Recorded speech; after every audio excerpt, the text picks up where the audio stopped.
Sports lovers, welcome back to another episode of Global Sports from a Caribbean perspective, the ultimate place for all things sports. The best games, the best teams, the best players, the best stakes on global sports from a Caribbean perspective. This is your boy Shabba, and I'm here with, Jobs. and we're here to continue turning our passion into a purpose. Right? And as usual, we're going to start on this day in history. Today is December the 18th, 2025. So I'm going to run through some important stuff that happened on this day. I have two major events here. So in 1956, Blackpool and England winger Stanley Matthews won the inaugural Ballon d'Or, beating Real Madrid pair Alfredo Di Stefano and Raymond Kopa to win the first ever Ballon d'Or in the year of 1956. And in 2022, the FIFA World Cup final was played in the Lusail Stadium, Qatar, where Argentina beat France 4-2 in a penalty shootout after both teams were locked in a 3-all draw, where Kylian Mbappe scored a hat-trick. But Argentina ended up winning. So that was the last World Cup final, took place on this day in 2022. So on December the 18th, we had the inaugural Ballon d'Or winner, and we had the last World Cup final, which I would say were two important, Yep. pieces of history in football. So we're going to move straight into Europe's top 5 leagues, and we're going to run through the results from England, Spain, a little bit from Italy, France, and Germany as well. And then we're going to touch on the midweek games, including the Copa del Rey, the Carabao Cup, and shout out PSG, who won the InterContinental Cup as well. So we're going to start in England, and I'm just going to run through the Premier League fixtures, and then we'll talk quickly about a few games. So I'm going to start with Chelsea 2, Everton 0. Goals were scored by Cole Palmer and Malo Gusto. Malo Gusto getting a goal and an assist. Chelsea got back to winning ways after 3 games without a win. And Everton were made to wait for a win at Stamford Bridge, as they've never done that before, right? So Chelsea ended their 4-game winless streak in all competitions, and they're now 4th place in the Premier League. Quickly, any thoughts on that game? Any thoughts on Chelsea on their first win in 4 games? Yeah, I mean, it's good to see Cole Palmer back on his score sheet. Malo Gusto needed those goal contributions as well. As much as he's a defender, you need those kind of things on the back to, help you to gain some confidence going forward. And so they have been on a bad run, and I hope this win, propels them to, be the contenders that they want to be. For sure. And as I mentioned, Everton have never won away at Stamford Bridge in their, well, not never, they've not won in their last 31 league trips to Stamford Bridge dating back to 1994, and they've failed to score in 28 different league meetings versus the Blues at the Bridge. So it's clearly not a happy hunting ground for Everton. They have had a good run in the Premier League thus far. They were as high as 6 before the weekend, but obviously Stamford Bridge is clearly not a good place for them. Just to mention on Chelsea before we move on, Cole Palmer broke his deadlock with his 5th goal against Everton, and that is the most that he scored against any team in the Premier League, along with Brighton, who he's also scored 5 against. Chelsea face Newcastle away on the weekend, and we'll speak about their game in the EFL Cup shortly. Moving on to Liverpool, who defeated Brighton 2-0 thanks to a Hugo Ekitike brace. 5 games unbeaten now for Liverpool, as they conquer the Seagulls thanks to their best summer signing so far. Salah once again started on the bench, but he came on to provide the assist for Ekitike's second. Salah now has 188 goals and 89 assists for Liverpool, overtaking Wayne Rooney for the most for a single club in 77. Yes, so seems like Liverpool are getting back to some sort of form in the Premier League at least. Ekitike is firing. Any thoughts? Yeah, I think that Slot is onto something. With all the smoke with the whole Salah fiasco, and so a lot of people. I mean, a draw against Leeds and points dropped against Sunderland. Going unbeaten for 5 games is not something to frown about, especially having the rough patch that they had going losing 6 games in 7. So it's a positive turn of events for them, and hopefully they could take this one stride to stride. Ekitike looks like the man for Liverpool. I saw a funny stat today where the 10 goals that he scored for them so far this season, they've all come from like 3 touches or less. So he has been very efficient, has had clean touches, and he looks right at home. And I think the only headache for Slot is to how he can make Isak happy, play both of them together, how we can get Salah, Watts, everybody into the team, and the team is successful doing that. So yeah, looking good, and all left to be seen. That is an interesting point that you made. And before we move on, I just want to touch on that because you mentioned Isak. And, Isak is the most expensive signing for them. So eventually, they'll have to find a way to integrate him and Ekitike, who's firing. Now, Salah has gone to African Cup of Nations. So maybe this is the perfect opportunity to find some sort of combination where Isak and Ekitike can play together. But I definitely agree that there may come a time where Slot maybe have to bench the informed player in Ekitike just to get Isak going, right? So it's definitely going to be interesting to see how things evolve with Liverpool's 2 front men. They are now 8th in the Premier League, 10 points behind the Gunners at the top, and they face Spurs away on the weekend. So that's not going to be a easy game.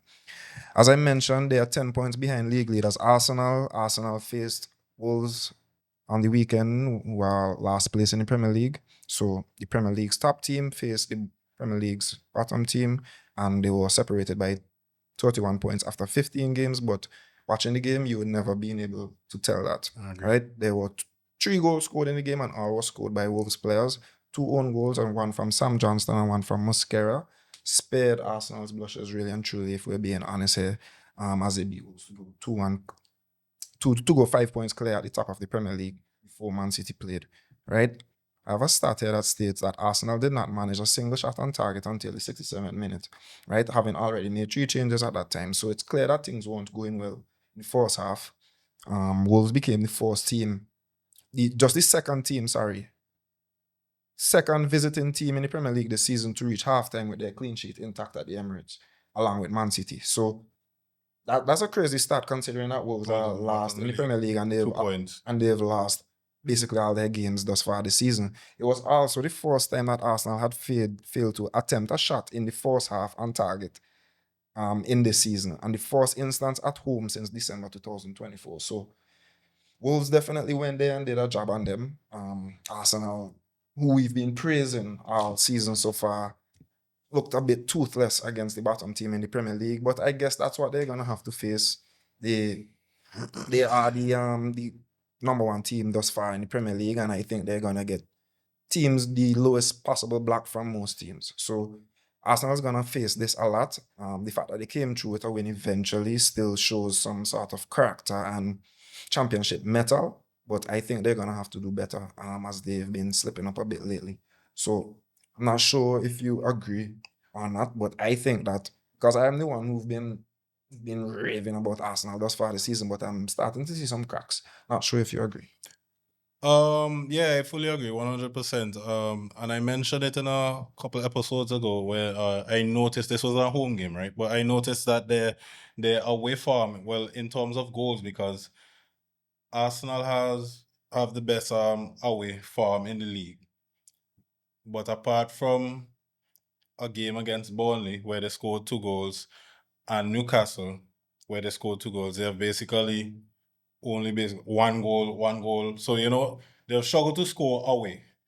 And with all the injuries that are happening around them, I'm still missing Gabriel, and Saliba is back. But Gabriel is so huge on set pieces, and it's no surprise to me that really since Gabriel has been absent, there hasn't been a goal from set piece. So that's like one part of the attack that has gone missing, or has faltered over the past couple of games. But yeah, they just don't seem to be effectively creating chances, and when they are presented a problem, they really don't know how to break it down. And Odegaard has been missing, I think, too. He in and out of the team. He's back. Right. So I think that should help. But yeah, I believe with the pressure from City and all these constant injuries that keeps hurting them in this festive season with Everton, Brentford, Villa, Crystal Palace, and Bournemouth. I think of the top three teams, they have the hardest run in the festive season. I believe, according to how they cope in the festive season, that would be the real teller for the rest of the season.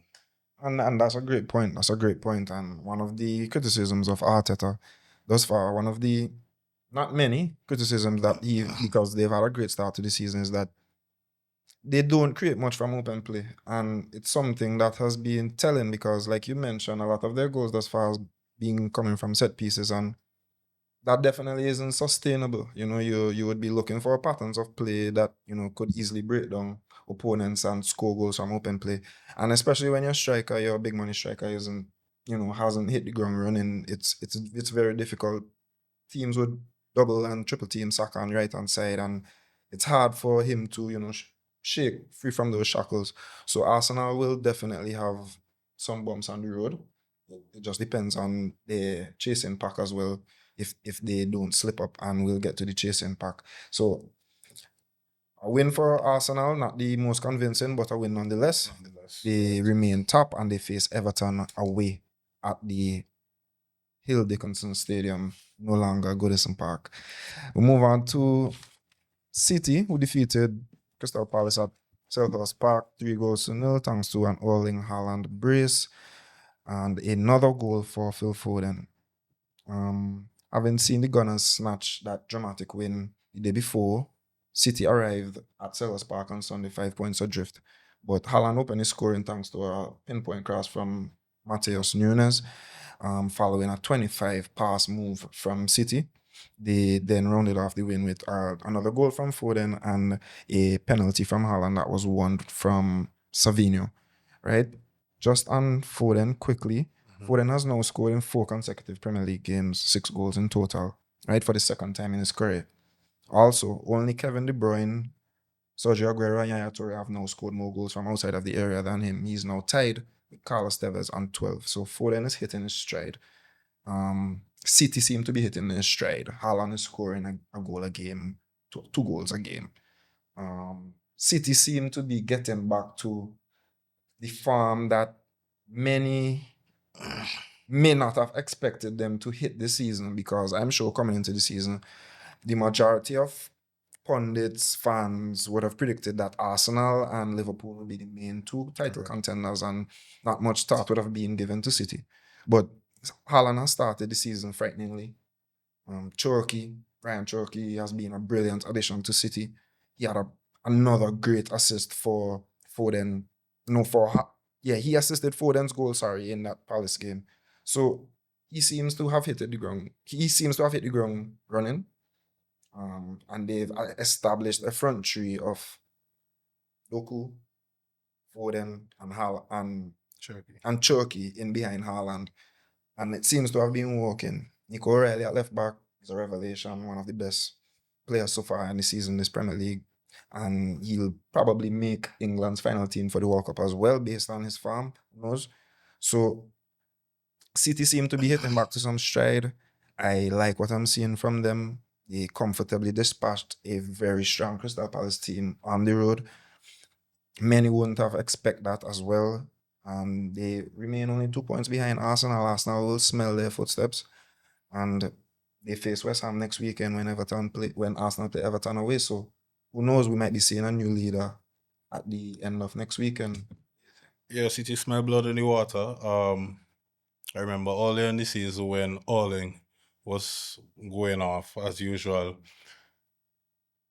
We said that the rest of the guys, the rest of the crew, the rest of the party need to come on board with some goals and within involvements.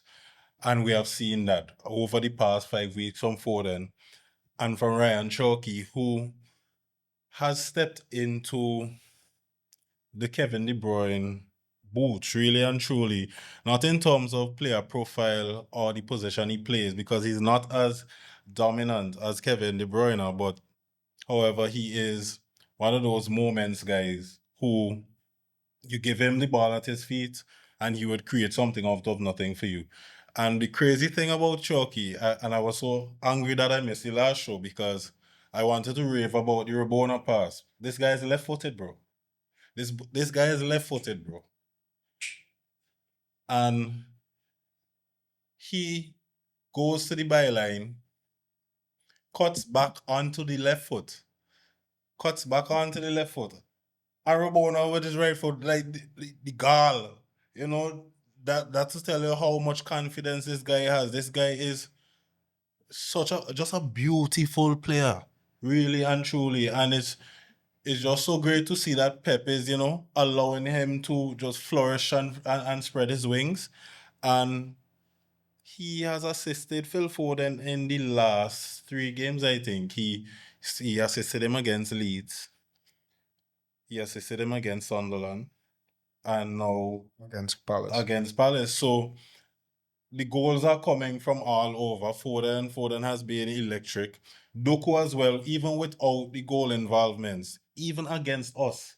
True. And as we said earlier in the season, he's looking like he's at another level. He needs goals, of course, for the media and for the world to say, okay, Validation. this person is the best winger in the world, yada yada. But right now, he's really unplayable, and all of this is coming together at the right time. And City have a much easier fixture run in the festive season than Arsenal. So it would be really interesting to see how this Christmas season goes. Great shout out on Chucky there. We mentioned that Ekitike has been the signing of the season thus far in England, and I think that is unquestioned. Well, Ryan Mbeumo would have something to say about that as well. But just wanted to have a special mention to Chucky, who's a very, very creative player.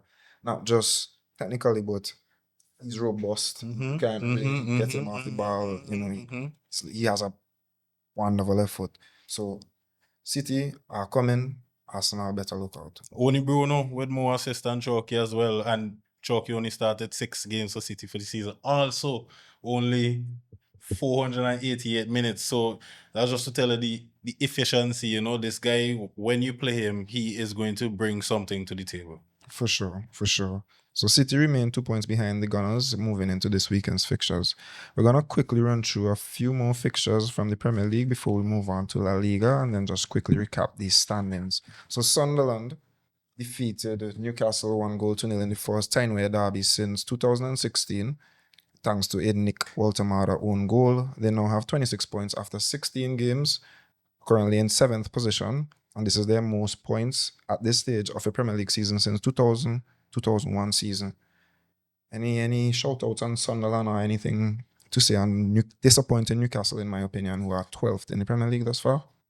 Newcastle don't seem like they could handle the European football and the Premier League games. It's similar to the problem that Crystal Palace has been having, and this is also like reminiscent to the season probably a year or 2 years ago when they were in the Champions League and they had a poor form inside the Premier League. Along with the issues they've been having with what are the financial and transfer issues and so forth. So they have to sort it out. I don't know what to tell you. Wisa back, adding another attacker to the line, but they don't seem like they have the squad to actually compete in both competitions. And Sunderland, well, it was another home game for them, Yes. Another home victory. they remain unbeaten at home this season. Credit to them 100%. I think this is one of my, even though it hasn't been in the league for probably about 10, 12 years or so. Since 2016, so 9 seasons. 9 seasons. So I think it's one of my favorite derbies. It wasn't a spectacle. No. It wasn't a spectacle to say the least, but It's full of passion. all the time. Anytime I hear about the Tyne-Way derby, I could see Fabian Borini running off celebrating. Yes, 100%. So kudos to Lebrie and the guys again. I don't know how much times I could say it. It's has been an unbelievable season. No one saw it coming. Everyone wrote them off even before before they kick the ball. So it's a huge credit to the guys, for everyone pitching in, Jaka and Isidore and Sadiki. There are a lot of quality players in the side. Ballard and the coach, of course. So just huge credit to Sutherland, and for sure they look like they're staying up. Shout out to Sunderland. Also on Sunday, Nottingham Forest defeated Spurs 3-0. So after back-to-back wins for Spurs in our competition, they were trashed by their old coach at the City Ground. Tottenham have struggled to get going under Thomas Frank, and 22 points from their opening 16 games is their lowest accrued at this stage of the season since 2008-2009. Any thoughts on Spurs or Forest quickly? I'd say that Nuno has steadied the Forest ship a lot, because they were once looking destined for relegation, or at least in the battle for relegation, but they are now comfortably out of there, I think 4 points off the relegation zone. So I'd say shout out to Nuno for that. But Spurs, anything on them? Spurs are doing worse at this point of the season than they were last year. And they finished 16th or 17th last season, so it's crazy. It's not a good look for Thomas Frank, and if he doesn't turn it around soon, I have no doubt in my mind that they are going to let him go, honestly speaking, because it's terrible. They started the season pretty well, and I really don't know what has happened. I am not too sure if I made the point to you or if it was just chatting with some friends, but they are lacking creativity, and it coincides with the absence of James Maddison. And there's no profile or no player that is there to fit that mold of a creator with that type of vision. Benton Cole, not really. Xavi Simons is there, but I'm really not sure what type of player he is. True. Really, whether he's a winger or a false 9 or a 10, so Great. yeah, you're really not sure if he has that vision. The Spurs fans have been a little frustrated with Kudos, and Brennan Johnson is just a roadrunner. So he has to sort it out. The defense is poor. Vicari is shaky, especially on set pieces. It's really hard to tell you what he could do to turn it around, but I believe at least some creativity from James Maddison could at least bolster the attack. All right, moving over to Villa, who are currently third, 1 point behind City and 3 points behind Arsenal. They have now won 10 of their last 11 Premier League games, including 6 wins in a row, which is the longest ever win in the Premier League era. Morgan Rogers had 2 goals included in stunning second to win the game for Villa. They have Man United at Old Trafford next. I really like what Emery has done to Villa. Every time I shout out Villa on the pod, I really have to mention they started the season without scoring a goal in their first Premier League game, in their first 4 Premier League games.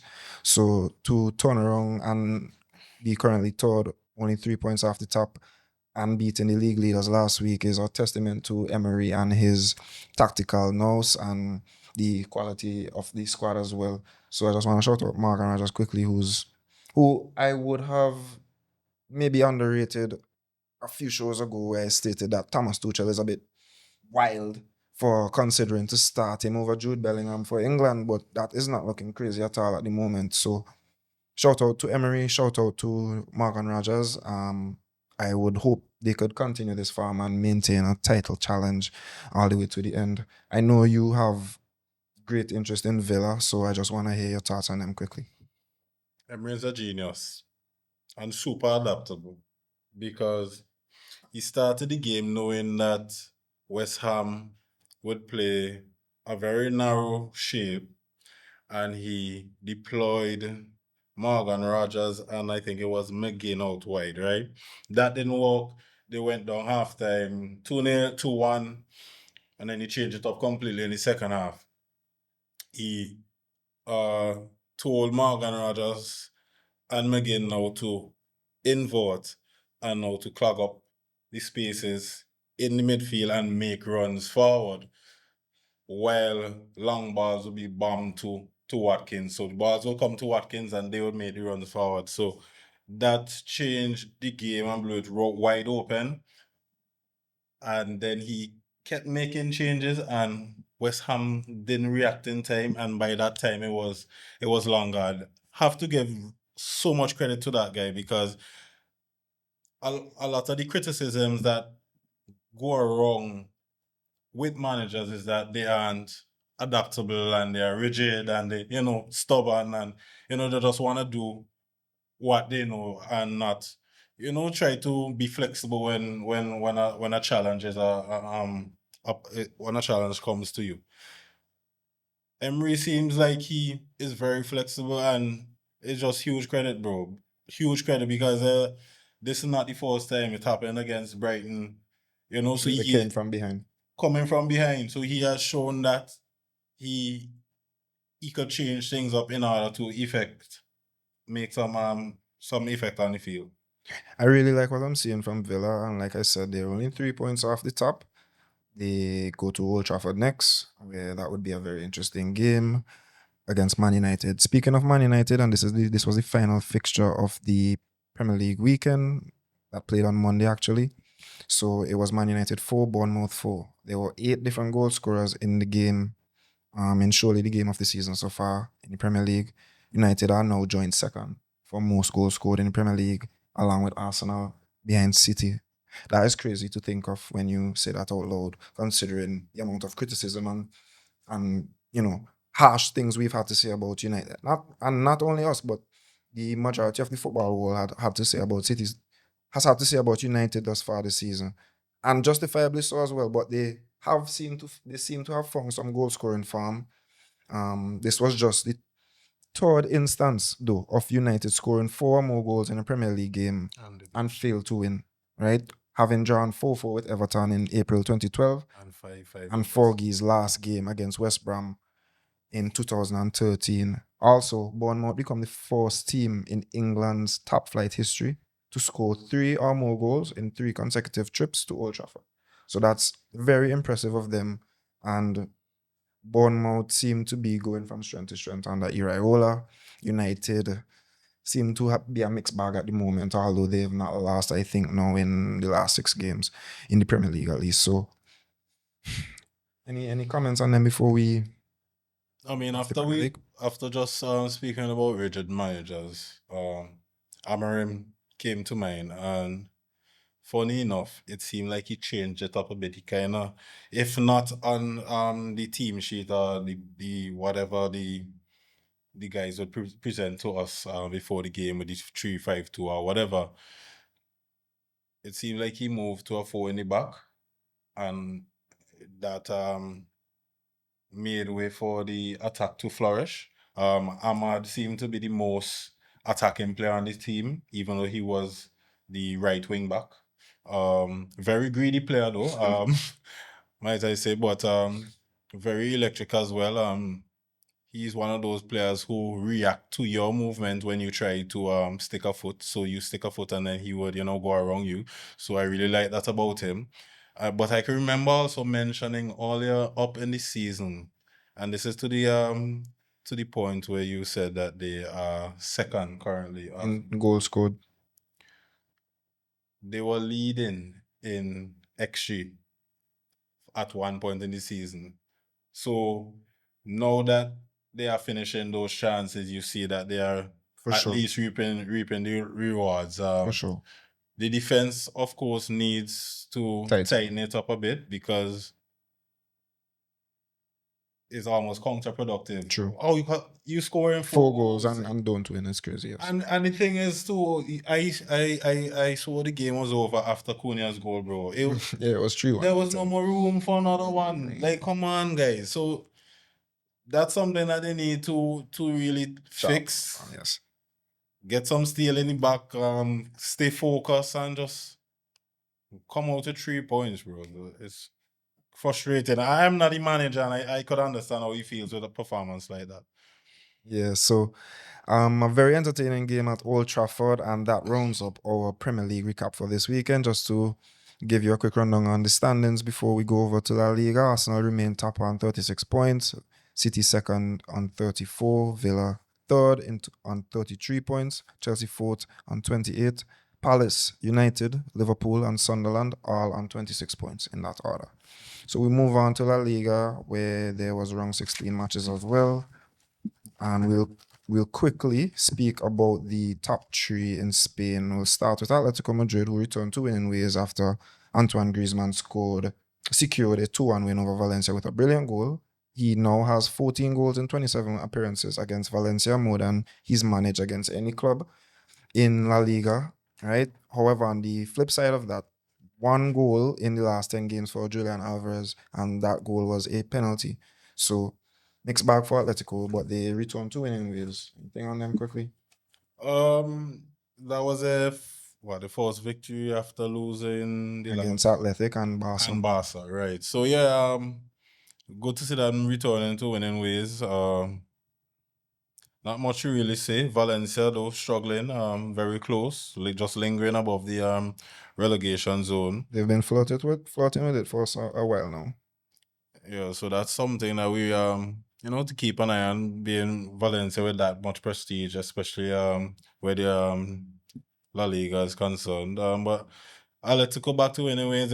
I was expected to beat a team like that.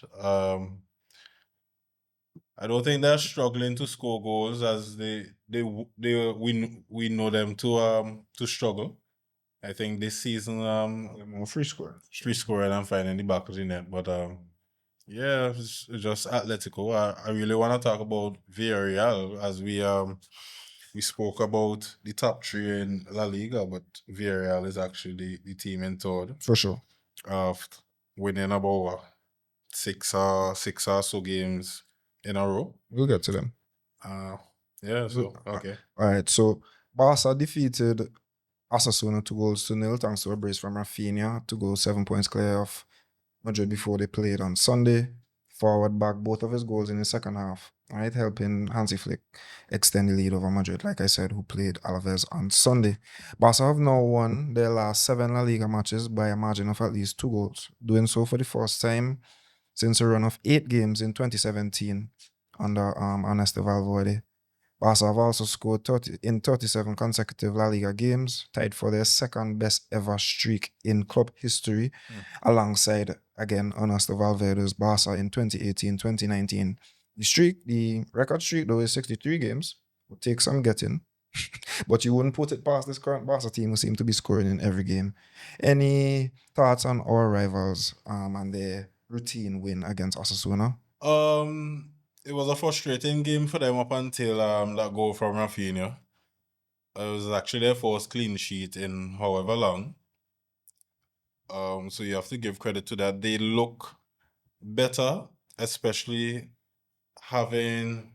This is the I think the 4th game in a row they've played this back four with Kunde, Kubasi. Can't remember the guy's name. Gerard Martin and Balde. Ever since Gerard Martin has been deployed in the centre back after the win against Bilbao, he hasn't left.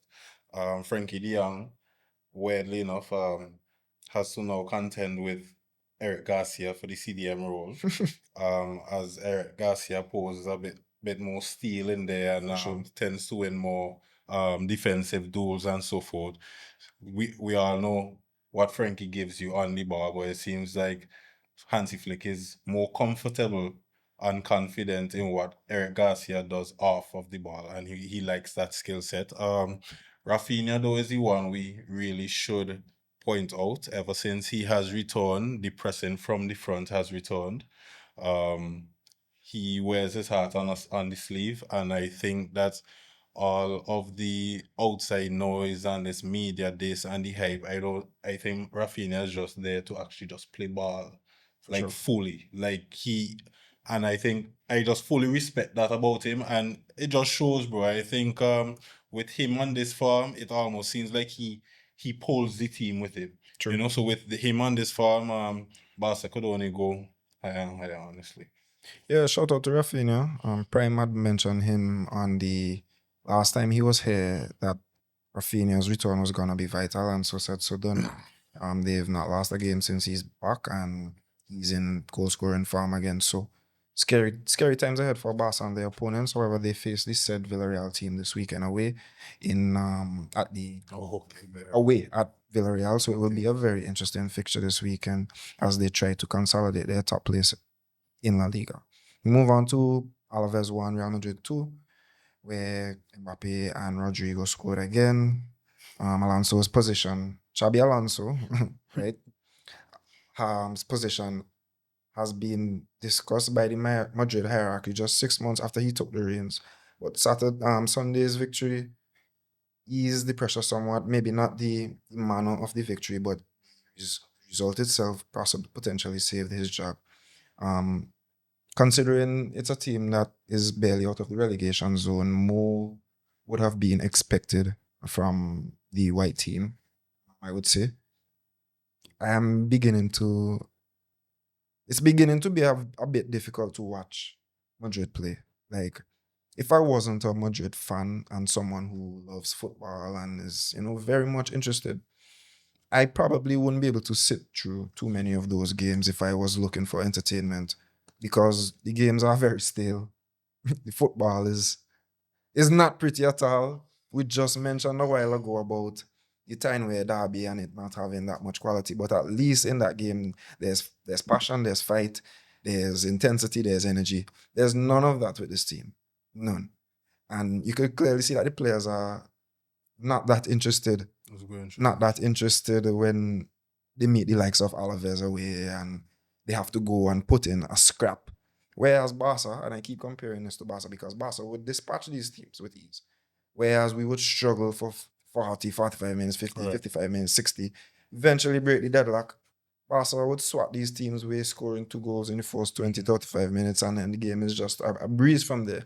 It may not always go like that exactly, but let's say 20 out of 38 league fixtures go like that for Barca, but 20 out of our 38 league fixtures are a struggle. And this was just another one. I just want to shout out Rodrigo, though, who scored his first goal in La Liga since January and now has 2 goals in 2 after scoring against City in the week. We're now only 4 points behind Barca again. So if I'm looking for some positives, finally Alonso was forced to use a Cantera product at left back for Valdebebas. Start Valdepeñas for from Valdepeñas from Valdebebas. That's exactly what I was trying to say because I know you would have saw that headline as well, right? At 19 years and 55 days, he became the third youngest defender to debut as a starter for Madrid this century after Rafa Varane and Achraf Hakimi. So shout out to him. He did put in a solid performance. He can also play at centre back. He has a very good left foot.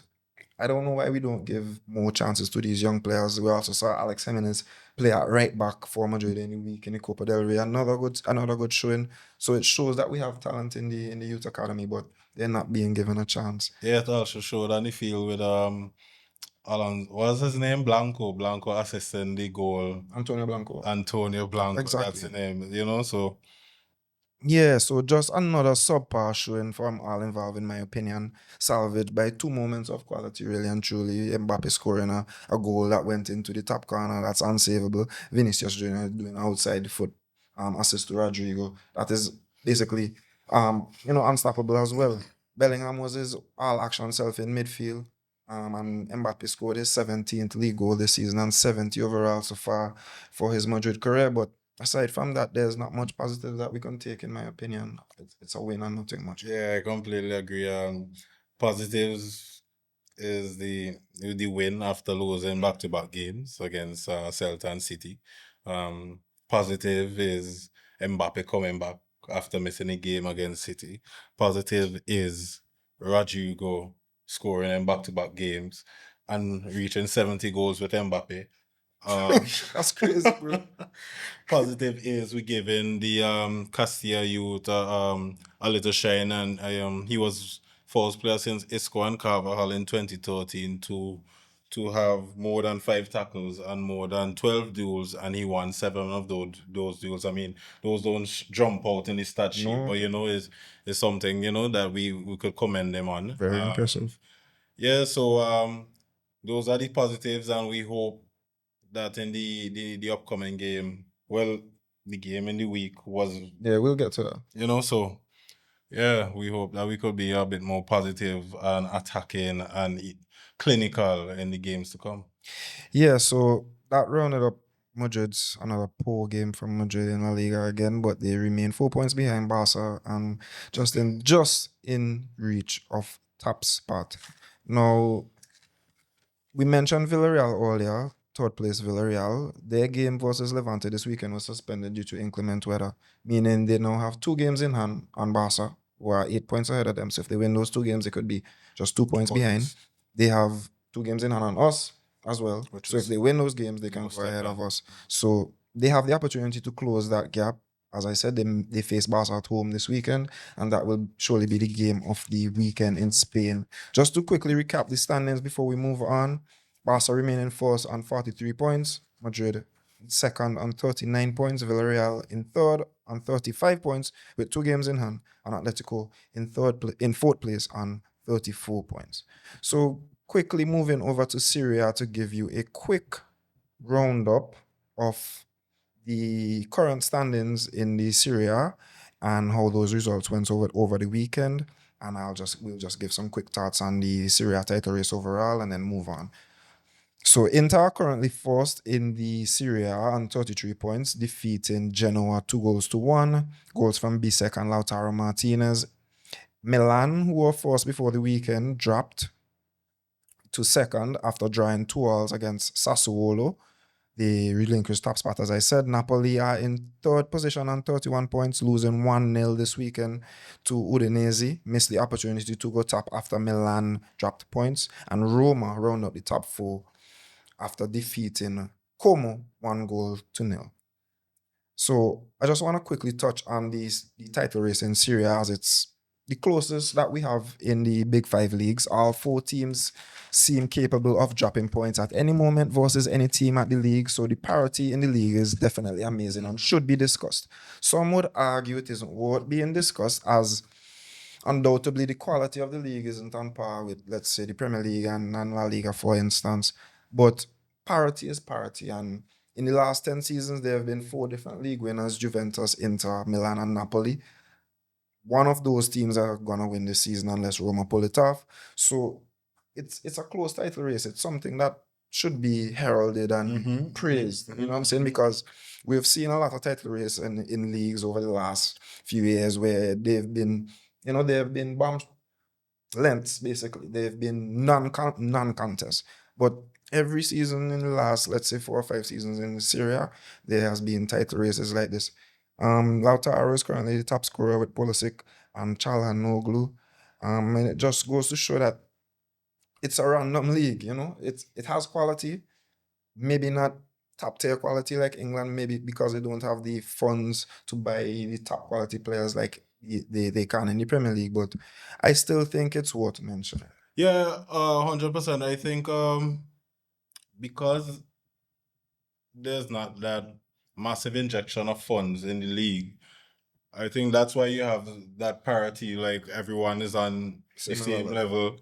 I mean, you would have the world-class players, the Lautaros, the Barellas, and so forth. But of course, the teams as a whole are basically on par with one another, and it makes a good watch, especially when we reach closer down to April, May. So yeah, of course, it needs to be highlighted a bit more, and more attention needs to be drawn to it. But I feel like all in all, the quality is probably the main teller as to why it's not being spoken about as much as it should be. So I agree, but here on GSCP, we try to give everyone a fair shout. We try to, speak about as much leagues as possible, not just the Premier League, not just La Liga, not just the Champions League, but Serie. Serie is a historic league, and we have to give those teams and the league a shout out regardless. All right, so moving over to a quick Bundesliga and League One roundup. Bayern dropped 2 points at home to Mainz 2-2. Harry Kane saving a point with an 87th minute penalty. Another goal from wonder kid Leonard Carl. The Mainz keeper made 8 saves. On another day, it's a comfortable win for Bayern. Bayern now have 50 goals in 14 Bundesliga matches, which is the quickest ever in league history. So considering that considering that Pep Guardiola and the Upankes era and the Carlo Ancelotti era never did, those Bayern teams never did that. Certainly something to give Vincent Company a lot of credit for. He has them firing on all cylinders. They still have only lost one game in all competitions thus far. They remain 9 points ahead of RB Leipzig and Dortmund in the Bundesliga. So, I mean, I guess there's not much to say. I mean, they're not gonna go undefeated and win every game in the season. So they'll eventually drop some points against some random teams. So I'm not sure if you had anything else to add on Bayern or the Bundesliga before we move on. They have to give them credit just for the resilience. Recently I've noticed a few times where they have fallen behind, and whether it's at the death, they just find it in the nick of time. They just found the will to come back. So I have to give company a lot of credit. Of course, they are the shoe-in for the Bundesliga title, but then at the end of the day, we are dropping points, losing games, so to certain minnows as well. So it's good to see that even though they fall behind, they still could come back and at least grab a point and stay undefeated in the league. Yeah, we know Bayern's season isn't necessarily determined on winning the Bundesliga. They will be judged by how far they go in the Champions League. So 2 points dropped versus Mainz in December is nothing to shout about for Vincent's Company and his team. And like I said, they remain top of the Bundesliga standings, 9 points ahead of RB Leipzig and Dortmund, who are tied on 29 points. Quickly over to League One. Surprise package, Lens remain top after defeating Rennes 2-0. PSG won 2-3. 3-2, sorry, away to Metz, and they remain 1 point behind Lens. Marseille and Lille both won and consolidated third and fourth positions on 32 points each. Monaco won. Marseille won 1-0 versus Monaco. Mason Greenwood with his league leading 11th goal. Lille won in spectacular fashion, 4-3 away to Auxerre, including 4 red cards, 2 for each team. So anything on League One before we move on? Anything on surprise package? Lens, didn't expect them to be top this far into the season. Yeah, that's quite a surprise. It would be interesting to see how long they could fend PSG off for. But I really don't expect them to hold a top spot until the end of the season. But a little bit of this is the competition, and the this would bring a lot more interest of fans, of course, so, who want to see PSG falter, of course, being such a giant in France. So yeah, credit to Lens. And Mason Greenwood is an interesting topic because has he switched allegiances yet? I don't think it's official. I think it's in the process, but nothing has been made official by either federation. So I guess he's still up in the air. Yeah, it would be interesting to see who wants him on their books in terms of the international team, especially with the World Cup coming. There's Cole Palmer, there's Phil Foden, but Mason Greenwood really is the only one you could say is the out and out, could fit out and out right winger. There's Madueke and so, but Greenwood could stamp his name back there in the English books if they want him, if they wanna look past the incident. And just he's a supremely talented footballer, deadly finisher.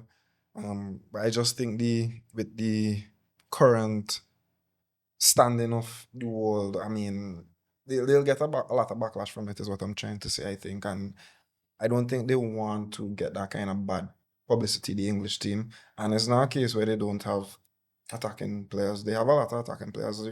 Out of all the players you mentioned, you forget to actually mention the player who's going to start on the right. Crazy stuff. Yeah, crazy. So while Greenwood, I agree, he would, all things being equal, would probably be in the England team. I doubt they'll pick him, and it would be very interesting to see him play for Jamaica if that would be a possibility. All right, so that ends the roundup of the top 5 leagues from the past weekend. We're gonna quickly go through the midweek fixtures and some stuff that took place in the week as well. So on Tuesday the 16th, Chelsea advanced to the semi-final of the League Cup, defeating Cardiff 3-1 thanks to Alejandro Garnacho brace with a Pedro Neto goal in between. They joined Man City and Newcastle, who advanced to the semi-final on Wednesday as well, and they will face each other in the semi-final after the draw was confirmed on the said day. Chelsea will face the winner of Arsenal versus Crystal Palace in the other semi-final. That Arsenal and Crystal Palace game takes place on Tuesday. So the other semi-final will be decided then. So it's going to be Man City versus Newcastle and Chelsea versus either Arsenal or Crystal Palace in the semi-final of the EFL Cup. Who do you think has an edge there? Because remember, the semi-finals have 2 legs, and that just adds a little extra, game there for all 4 teams. So who do you think is in pole position to take that competition home this year, Doc? It's a really tough one, especially with what is going on in the Premier League. Because, I mean, Manchester City's main focus would be the Premier League. Arsenal's main focus would be the Premier League, and you would expect them to rotate their squads, etc. Newcastle still with the issues I mentioned about them all they're having to deal with. Let's not forget they're the reigning champs. So I guess they would want to defend their title as well. Arsenal, who haven't, won much over the last few years, would look at it as an opportunity to win a title as well. But I know they would have their eyes on bigger prizes. Crystal Palace won the FA Cup last year. Yeah, I think one of the teams who aren't contenders for the Premier League would end up winning the cup this season, with all the attention being on the Premier League, and we still have the FA Cup to talk about as well. So there's a whole lot of juggling to do, as well as a busy Christmas season where you want to keep players safe as well from injury, and so it'll be interesting to see how it plays out, and how the rotations go. Okay, so it'll be interesting to see how the other quarterfinal goes between Arsenal and Crystal Palace to see who faces Chelsea in the semi-final, and I guess we'll have a clearer picture then as to where we stand with the EFL Cup. Also in midweek, there was round of 32 fixtures in the Copa del Rey, where Elche, Real Sociedad, Valencia, Barca, and Deportivo all advanced to the round of 16. Deportivo were the only team to eliminate La Liga opponents as they knocked out Mallorca. Those games took place on Tuesday. On Wednesday, Cultural Leonesa, Albacete, Racing Santander, who eliminated La Liga. Those 3 teams eliminated Levante, Celta, and Villarreal in the process, along with Atletico Madrid, Osasuna, and Alaves, who advanced to the round of 16 of the Copa del Rey as well. We'll speak about Madrid's match quickly. On Thursday as well, today, Athletic Bilbao, Real Betis, and Burgos, who knocked out La Liga team Getafe, also advanced to the round of 16. So we'll just quickly speak on Madrid's game as we're running low on time. Madrid defeated 3rd division Talavera 3-2. Another struggle. A game where Mbappe played 90 minutes. Crazy. Here's a funny stat. Real Madrid Castilla played the same team a few weeks ago and beat them 2-0. So where Real Madrid Castilla can hold a clean sheet against this team, our first team, where we played a lot of senior players as well. There was only one new team player in the starting 11, that was said Alex Jimenez, who played at right back. And we couldn't hold out for a comfortable victory against a 3rd division team. Give me some thoughts quickly, please. I mean, I'm not too sure what to say. I don't know if it's a lack of concentration, a lack of defensive organization, because of who we're playing, is just complacency. A lot of complacency. You get me? It's really hard to wrap your head around, because I was watching the game. I was like, okay, all right, it's gonna be a clean sheet. Yeah, especially considering we went up 2-0 as well. It should be an easy, take control of the game. These guys have to run up and down and fight for the ball. It's supposed to be chubby ball, so I'm really trying to understand how Tavares de la Reina. Tavares. Tavares de la Reina. And we struggled. We struggled, and it's crazy, bro, because like I said, we had majority of our first team players out there. Aragule, Franco Mastantuono, Mbappe, like I said. And just on Mbappe, bro. I was shameless, bro. You have no need to be out there against a third division team trying to stat pad goals to break CR7's record for most goals by a Real Madrid player in a single calendar year. That was shameless, bro. The goals that were scored as well. We scored a penalty, our own goal, and a goal from outside the box that went straight to the keeper, and the keeper fumbled into the goal. We did not play any football, and Mbappe, you saw. Yeah, I think the only real positive that I saw was Hendrick. Hendrick was good. He Hendrick was was really a good. really real bright spark and almost a whole new player in that game. Of course, I Looked don't like know if it's because it was a lower tier team, so it looked like a little on his level, true, but true. it was really good to see him, back looking like his old self and a little more daring, and you know how he was. He put like two on a plate, where he could have two walked with two assists and some confidence, but it didn't fall his way. But yeah, that was one positive I could point out. It was crazy that they took him off and Yeah. Kylian still on the field. We see who's running the club. We see who's making the decisions at Madrid. All jokes aside, Madrid advanced to the round of 16 of the Copa del Rey, where they'll find out their opponent in the draw that will take place sometime coming up soon. Just to round up a few things here, PSG were crowned the 2025 InterContinental champions, defeating Brazilian team Flamengo 2-1 on penalties after a 1-1 draw. Goals were scored by Jorginho, and Kvaratskhelia, who scored for Paris. Paris ended the year with 5 trophies: the Ligue 1, Coupe de France, the Champions League, the UEFA Super Cup, and now the InterContinental Cup. PSG are also now the first French team to win this or previous versions of the competition, which was previously the Club World Club Cup, World Cup. and it was also called the Intercontinental Cup before. So PSG ended the season on 5 trophies, and I would say that they were the best team in this year so far. Just to continue on the PSG team, Ousmane Dembele was also crowned the FIFA Best Player for 2025, completing a double after winning the Ballon d'Or about a month ago. And the best 11 from the 2025 season was announced as well, which was voted on by fans and players and captains and that kind of thing. And we have Donnarumma in goal. From right back to left back is Hakimi, Virgil van Dijk, Pacho, and Nuno Mendes. I don't think there's much arguments there, although maybe could argue for an Arsenal defender. However, Liverpool won the league in 2025, so I think it's fair to have Virgil there.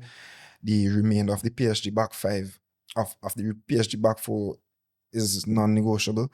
In midfield, though, we have some negotiables. There's Correct. Cole Palmer, And Jude Bellingham, Vitinha, and Pedri, and Ousmane and Dembele and Lamine Yamal up front in a 4-4-2, as it was posted by FIFA's website.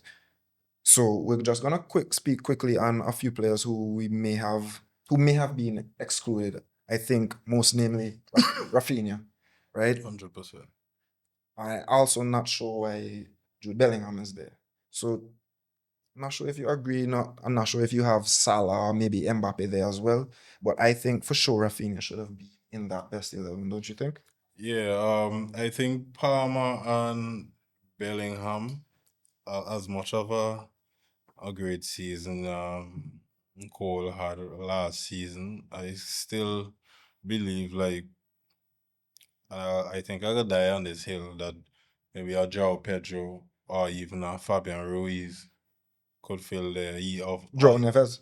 João Neves, sorry, or even a Fabian Ruiz. Even Gravenberch. True. Even McAllister. You know, Even so Soboslai. so there are names that I feel like because the Jude should not be there.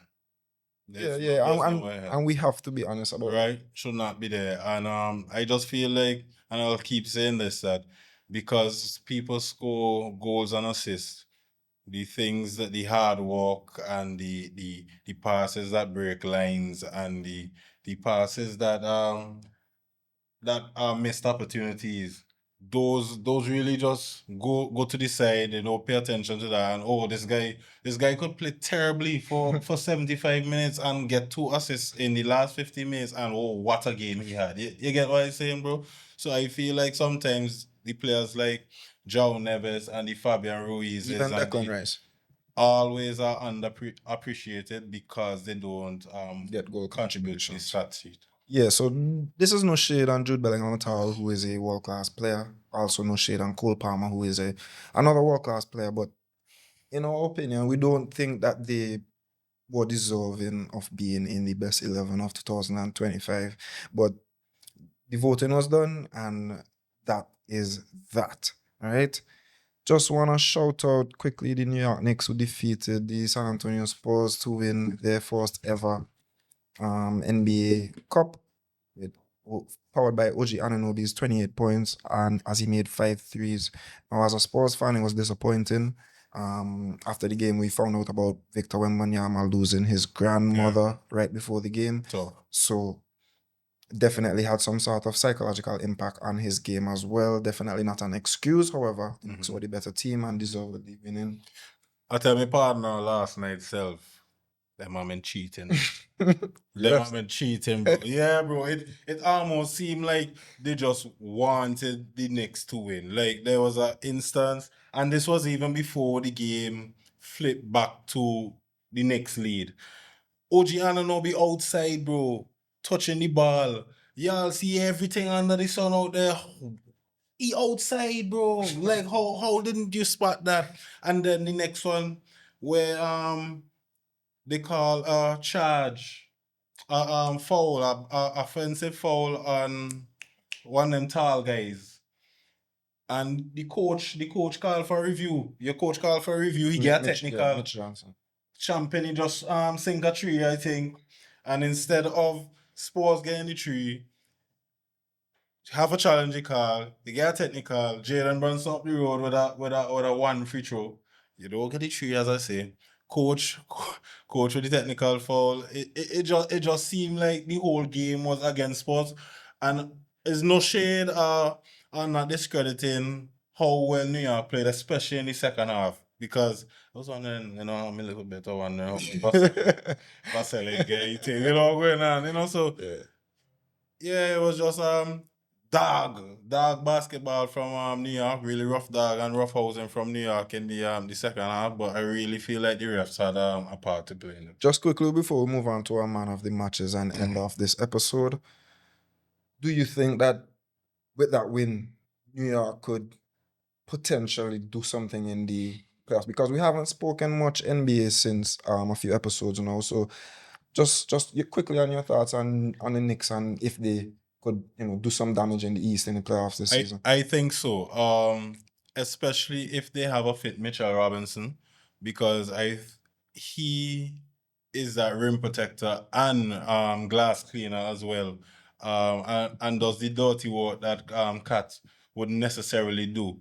You know what you get from Jalen Brunson, you know what you get from Cat, but you just need all the rest guys to come along. And I believe that they are deep enough to do that. I remember when we did our predictions, I think I had Knicks versus Houston in the NBA final. So let's see how it plays out. I believe they have the tools, and they have shown us with this victory against the Spurs, who just knocked off OKC.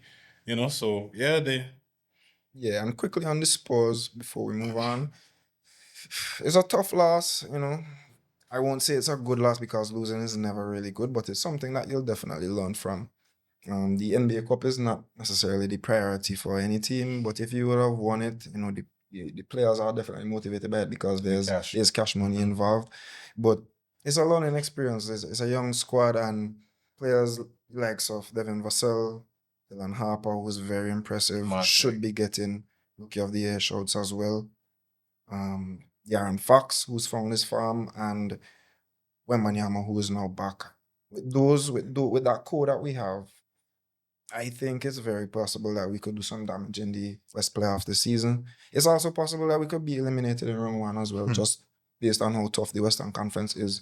But I really like the progress that I'm seeing from this team. I had my doubts about Mitch Johnson as the coach, but he's proven to get his rotations done so far.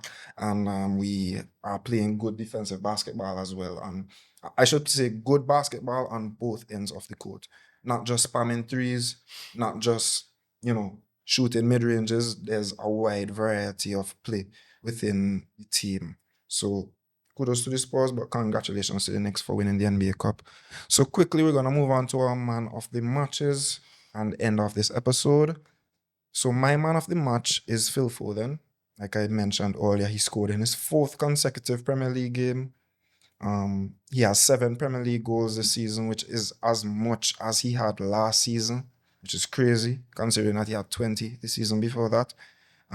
As I mentioned as well, he's also now tied with Tevez for the most goals outside the box, for 4th most goals outside the box for City, behind Yaya Toure, Sergio Aguero, and Kevin De Bruyne. So my man of the match this week is Phil Foden.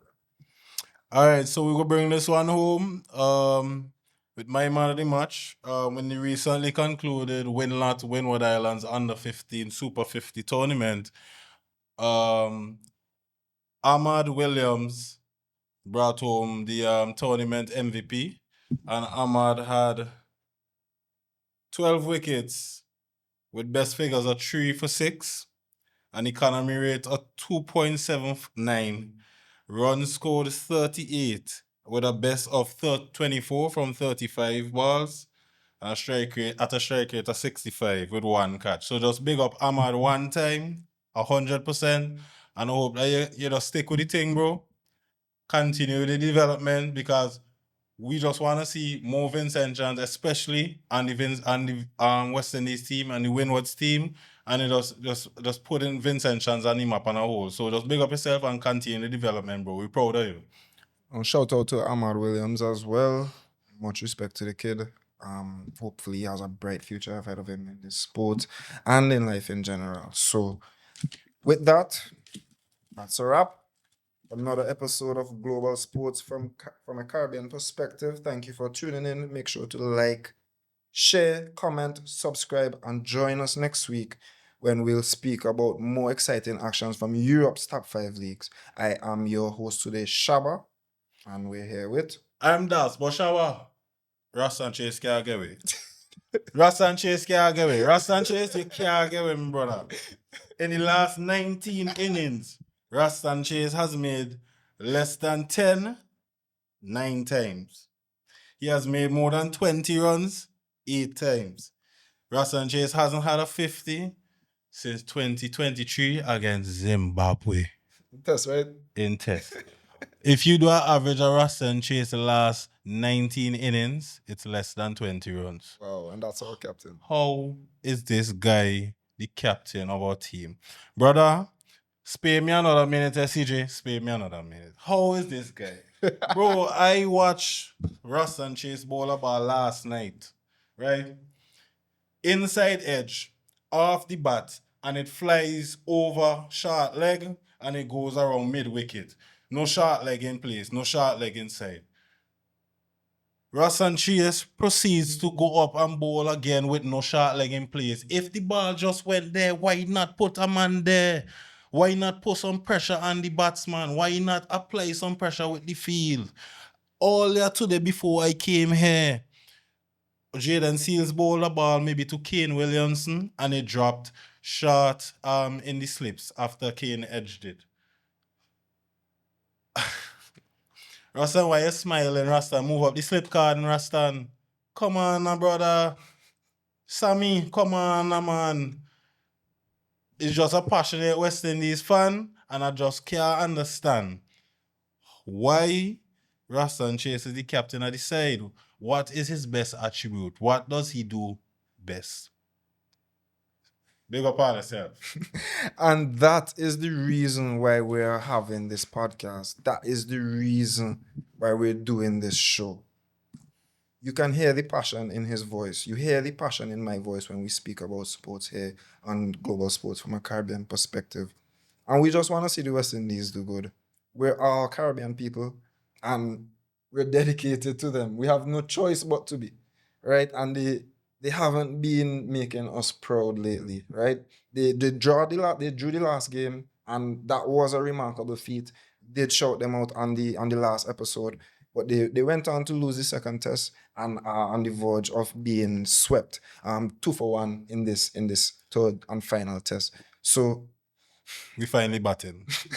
we want you guys to do well. So this is why we're so passionate. This is why we're so intrigued and so not joyed about what we're seeing right now. So we could only hope for better. Roston Chase, Please. you heard the man, right? GCP, one global.